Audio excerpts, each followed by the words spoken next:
रात के लगभग 2 बजे का समय था।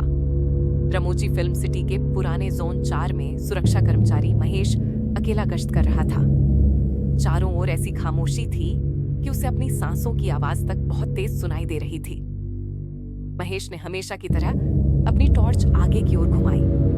सब कुछ सामान्य लग रहा था, लेकिन तभी उसके सामने लगा नोटिस बोर्ड अचानक जोर जोर से हिलने लगा। महेश रुक गया। उस रात हवा बिल्कुल भी नहीं चल रही थी। फिर बोर्ड अपने आप कैसे हिल रहा था? पहले तो उसे लगा कि कोई शरारत कर रहा होगा, लेकिन अगले ही क्षण वह बोर्ड स्वयं जमीन पर गिर गया। ये वही जगह थी जहां असल में निजाम की सेनाओं के बीच भयंकर युद्ध हुआ था।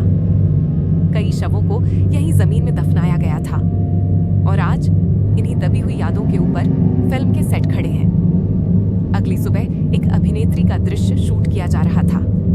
कैमरा चालू, संवाद शुरू, और तभी लगभग 50 किलो वजन वाली बूम लाइट अचानक सीधी नीचे गिर पड़ी। अभिनेत्री सिर्फ 1 फुट पीछे खड़ी थी। पूरा दल हैरान रह गया। वह लाइट इतनी मजबूती से कसी हुई थी कि हवा या कंपन से उसका गिरना असंभव था। 2 दिन बाद मेकअप कक्ष के शीशों पर लंबी लंबी नाखून जैसी खरोंचें दिखाई दी। मेकअप कलाकार ने घबरा कर कहा, कमरा बंद था, चाबी मेरे पास थी, अंदर कोई नहीं गया। एक और देर रात कैमरा संचालक रवि एक सुनसान गलियारे का दृश्य रिकॉर्ड कर रहा था। स्क्रीन पर सब सामान्य दिख रहा था।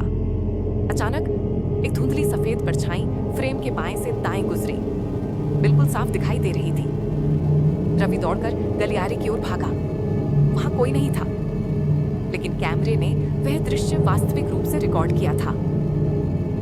इन घटनाओं के बाद रमोजी फिल्म सिटी के कुछ होटल मंजिलों को स्थायी रूप से बंद कर दिया गया।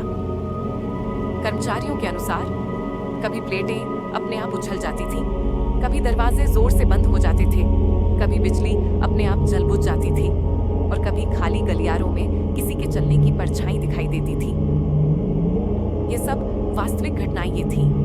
2 कर्मचारियों ने तो नौकरी ही छोड़ दी। उनका कहना था, हमने अपनी आंखों से देखा है, कोई है, पर वह इंसान नहीं है। महेश, जो सबसे पुराना सुरक्षाकर्मी था, अक्सर कहता है, यहाँ जो दिखाई देता है वह हर किसी को नहीं दिखता। ये पुरानी लड़ाइयों की मिट्टी है और शायद उन कहानियों का अंत आज तक नहीं हुआ। आप क्या सोचते हैं? क्या रमोजी सिर्फ एक फिल्म सिटी है